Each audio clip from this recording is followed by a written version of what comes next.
Hello and welcome to the AMA Update video and podcast series. Today we have our weekly look at the headlines with the AMA's Vice President of Science, Medicine, and Public Health, Andrea Garcia in Chicago. I'm Todd Unger, AMA's Chief Experience Officer, also in Chicago. Good morning, Andrea. Good morning. It's good to be here. Well, let's dig into the biggest headline of the week, talking a lot about mifepristone and two recent court rulings. Andrea, where do things stand now, and what do physicians need to know? Yeah, so to give a little background, mifepristone was approved by the FDA back in 2000. That's nearly 23 years ago. It was approved for use in medical termination of pregnancy in the first 10 weeks of gestation. And we know that about half of all abortions nationwide are performed using mifepristone as the first of a two-pill regimen. It's also commonly used to help manage miscarriages. And for now, I think the important thing to know is the drug is still available, but a federal judge in Texas issued a preliminary injunction that stays the FDA approval of mifepristone nationwide beginning this Friday. And then meanwhile, we saw a competing ruling out of Washington state. And that ruling preliminarily enjoined FDA from altering the status of mifepristone and from pulling it from the market, specifically in 17 states and DC that are a party to that lawsuit. So really conflicting decisions. We've seen the Biden administration appeal that Texas decision and request an emergency stay of that injunction. And we know a federal appeals court is likely to weigh in this week, though many expect that this is ultimately going to go to the Supreme Court to resolve this conflict. And that is really confusing. Andrea, the AMA has weighed in. Will you talk to us about the point of view here? Yeah, so the AMA issued a statement on Friday evening about the Texas ruling specifically, saying that that decision really flies in the face of science and evidence. It threatens to append access to a safe and effective drug that's been used by millions of people for more than 20 years. It goes on to say that it's going to cause harm to patients and undermine the health of the nation. And really, by rejecting medical facts, the court has intruded into the exam room, has intervened in those decisions that belong to patients and physicians. In addition to that kind of injection into the physician's office and that relationship, there is a lot of concern that this decision could undermine the FDA's authority in general. Talk to us more about that. Yeah, so that's exactly right. If that Texas decision stands, it could set a precedent for allowing courts to overturn long-standing regulatory decisions by the FDA. And certainly we could see other drugs at risk of being subject to similar decisions. The AMA points out in its statement that substituting the opinions of individual judges in courts in the place of extensive evidence-based and scientific review of the efficacy and safety through this well-established FDA process is reckless and dangerous. We also have to remember that in addition to termination of pregnancy, mifepristone is regularly used in combination with misoprostol as one of the most effective regimens for medication management of miscarriage. And this decision could end that use for countless patients already struggling with the loss of a pregnancy. Well, we'll continue to keep tabs on this story as it evolves. Andrea, something else we're watching, we've been talking about for the past couple of weeks, the Marburg virus. There's been a new CDC alert issued. What do physicians need to know now? Yeah, just for those who may not be familiar, Marburg is a rare but highly fatal viral hemorrhagic fever. It's similar to Ebola. Last Thursday, shortly after we talked, CDC issued a health advisory about those outbreaks in Equatorial Guinea and Tanzania. The agency's warning says that although there are no cases in the U.S. and the current risk here is low, physicians should be on the lookout for any imported cases. So physicians suspecting that someone is sick with Marburg virus should take a detailed travel history. Infected patients should be managed under isolation until there's a negative test. And of course, notify state or local health departments immediately. We know symptoms can include fever, headache, muscle and joint pain, fatigue, loss of appetite, GI symptoms, and unexplained bleeding. So, we've been talking about this for a couple of weeks. We talked last week about taking that travel history. And certainly that's consistent with this health alert from the CDC.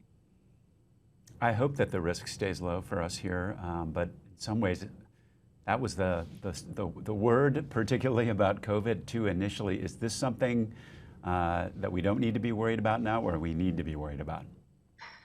Well, I think, keep in mind that Marburg is different from COVID. It's not contagious until symptoms appear. It spreads mainly through that direct contact with an infected person's blood or other bodily fluids, or with an infected animal.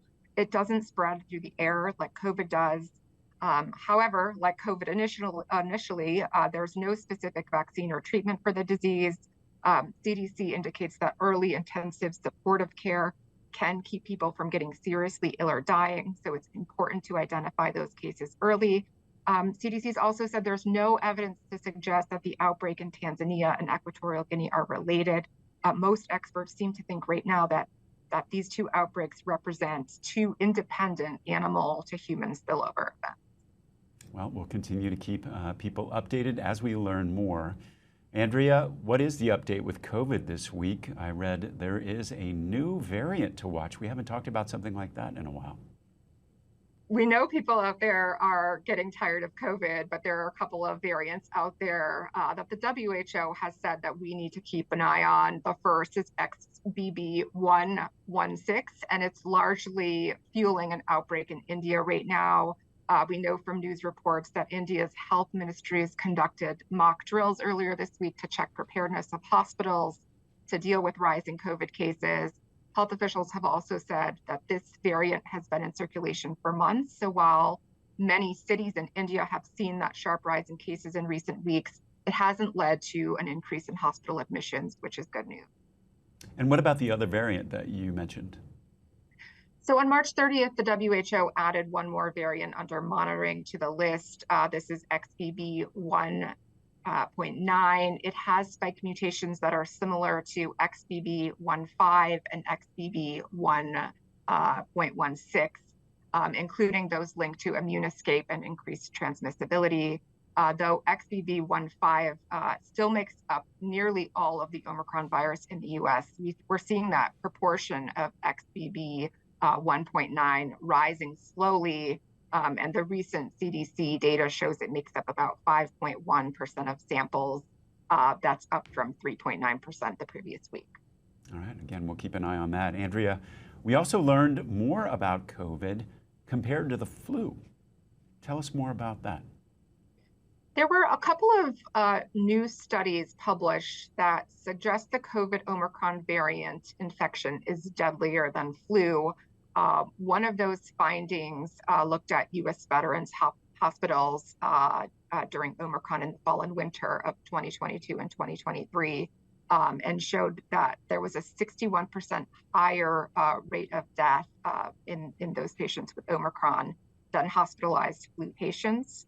That was published in JAMA, and that analysis found that mortality risk was greater among those unvaccinated users of the VA health system. And then the second study showed that Israeli adults hospitalized with flu were 55% less likely to die within 30 days than those admitted for Omicron in the 2021-2022 flu season. So this really highlights that importance of vaccination. That risk of death declined with an increasing number of COVID vaccines. And we heard one of the study authors say that this double whammy of overlapping flu and COVID epidemics will increase the complexity of disease, of course, that burden on the health system. And there's one basic step that people can take that can alter that trajectory of either epidemic, and that's getting vaccinated for flu and COVID, especially if you are older or have underlying illnesses. Absolutely. And speaking of that vaccination, turning our attention to the third leg of that triple-demic that we talked about months ago, RSV. I read that we're also making some headway on a vaccine for that virus. What's going on there? Yeah, so CNN reported that the RSV vaccine by Pfizer showed exciting promise in a late-stage trial, and we know the results of that company-funded trial in adults 60 years and older were published last Wednesday in the New England Journal. It showed the vaccine prevented RSV-associated lower respiratory tract illness that includes acute bronchitis and pneumonia. and it prevented RSV-associated acute respiratory illness.